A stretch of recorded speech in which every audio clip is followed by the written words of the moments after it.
The mission deliverable: deter attacks. If any attack occurs, respond decisively, neutralize all attacks. The security concept was a dome around Sentosa so that you have multiple layers of defense. It was a success, and mission outcomes validated the capabilities of the SAF. Singaporeans can take heart that when we need to defend Singapore, the SAF can do it. The goal of the present leaders is to follow that spirit of our pioneers of the SAF in building an SAF that's capable of protecting us for another generation. The SAF will do more even when we have less, and there are two key strategies for this. One, platforms, that's hardware. Two, software, smart use of technology. The F-16s are now 30 years old. They are undergoing midlife upgrades, which will give them better capabilities. But all around the world, F-16s will face obsolescence. So you need a replacement for the F-16s post-2030. That's an important need. And we'll be making a definitive decision likely in the next few months.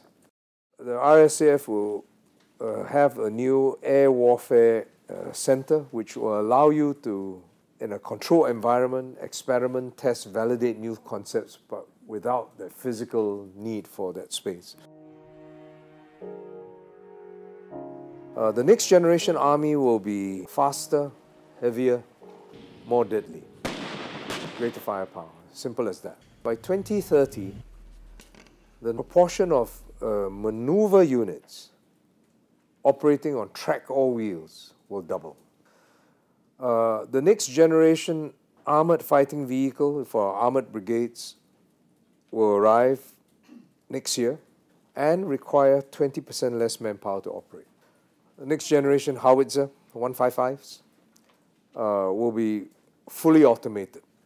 Again, less manpower to operate. The next generation infantry battalion, you won't have fully manned infantry battalions. It will be a mixture, man-unmanned hybrids. Our new submarines are Type 218s, delivered to the RSN. The schedule is 2021. 50% longer endurance, and certainly more deadly. Our landing ship tanks, they will need replacements, and they will be replaced by joint multi-mission ships, bigger, more lifting capabilities.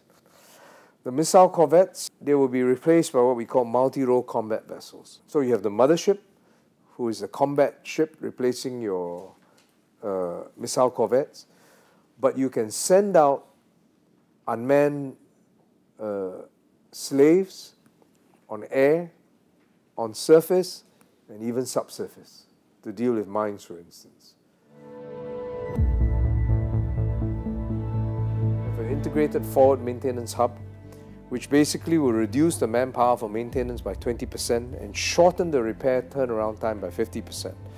Another example is the parachute flight simulator. You want to train airborne troops how to deal with various weather conditions. You can do it now with augmented reality. The Air Force has created an innovation sandbox, and the Changi Naval Base has been identified as a live ground that they can test concepts and platforms, whether it's unmanned platforms, whether it's smart camps of the future, smart cookhouses of the, or in the future, smart facilities of the future. We will continue to enhance safety systems so that zero fatality is the norm. It's a priority, and all SAF commanders understand it. And we're looking through our various processes, deep and wide, to ensure that we can get this as the norm. We must plan long term, we must plan ahead, and build an SAF that can protect Singapore for another generation.